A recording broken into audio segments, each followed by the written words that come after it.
from bricks, knocks, finest. Yeah, yo, we live, yeah,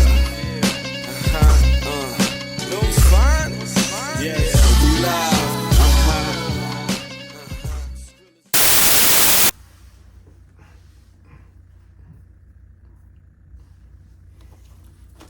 Welcome to the Seventh Letter Podcast. He is I, and I am him, the letter G. Glad to be here with you, because you took your time out to be here with me. It's been an interesting month so far. I'm finishing up my master's degree.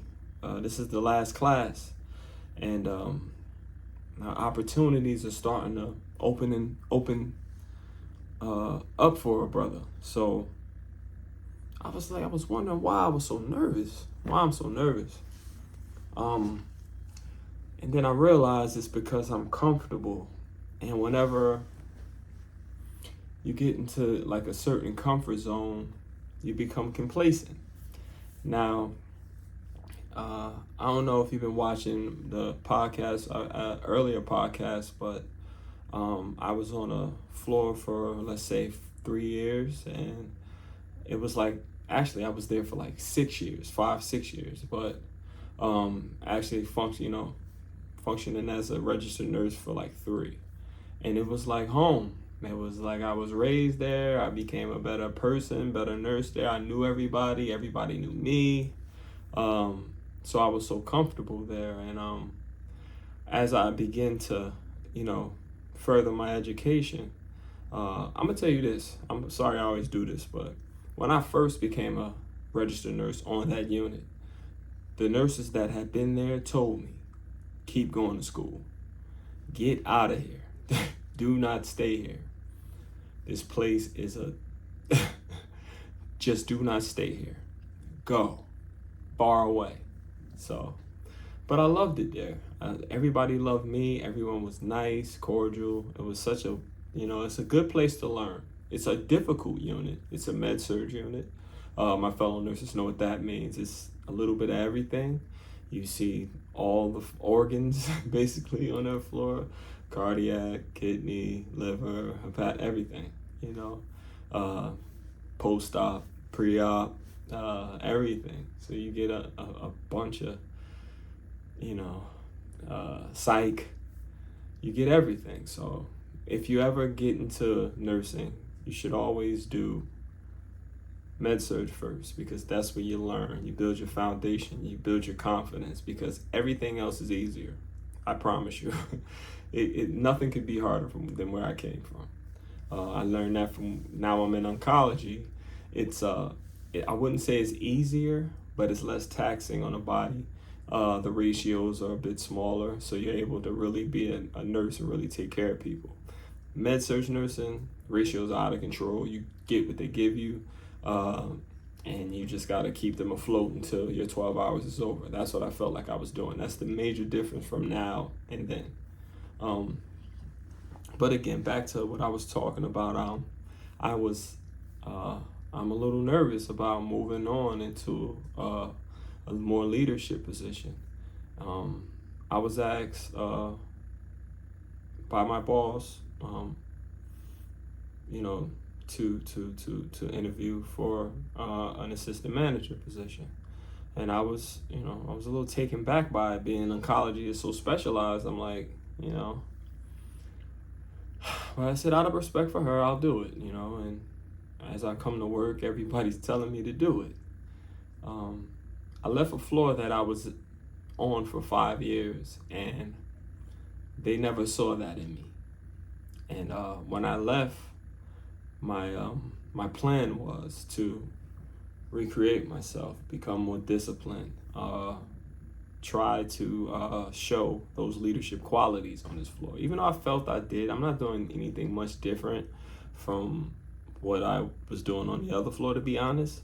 But I was a nursing assistant there, and they always just saw me as like a mule there. Like I pretty much handle everything. Whatever side of the hall I'm on is good, because I take care of my patients, and whenever the bell goes off, like I'm there.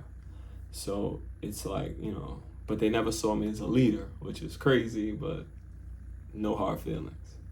I got another assistant manager opportunity, and then someone sent me an email about another opportunity. Like, it's like all coming together, and I'm a bit nervous, and I don't know why. And then I realized, like, oh, you're comfortable again, and there's absolutely no growth there. It's not like I have a terrible career. I have a wonderful career. I love my job. I love the people I work with. Everywhere I've been, I've never been on a unit where I didn't like the people I work with. I like everybody. That's the thing. So you feel a little bit of guilt. You feel a little bit of just that shit I got from growing up in the projects where we in this together. You know what I'm saying? That loyalty, you know what I'm saying? Where if you leave your brother, you know, they look at you funny. They don't be happy for you. And I worry about stuff like that when I shouldn't even care, you know? My wife constantly, like, go from better situation to better situation. And I never could grasp, how could you leave something so good? Everybody loves you there. But now I get it. You know, when you feeling a certain, it comes to me easy. I'm one of the people that is blessed to have a job where I'm good at it. And it's like, it fits my skill set and personality perfectly, working with people. I'm one of those lucky people that found something. I found it late in life, but I found it, and I'm able to make a livable wage and take care of my family with it. Now I can better do it with a, you know, more responsibility and a bigger title, but that all comes from, like, I found something. It's like, oh, you see me this way? Oh, I can do that? How do I do that? Oh, that's what I gotta do, and do it. And I just didn't procrastinate, I just did it.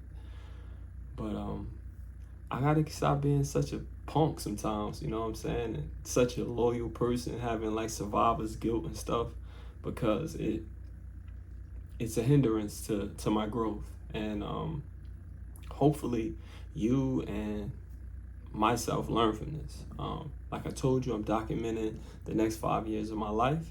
And I'm gonna look back at this and laugh like I did in nursing school when I look back at it now. Like, but it's the journey, it's the grind, it's so much growth in it, it's so much development in it. I'm excited. So hopefully I have good news for you in the next few weeks, and we'll see what happens. But I've been very busy lately, so I haven't been able to post as often. Right now, I'm doing it from work on my break. So I'm taking this 15 minutes to record my podcast for tomorrow. So it's the checklist.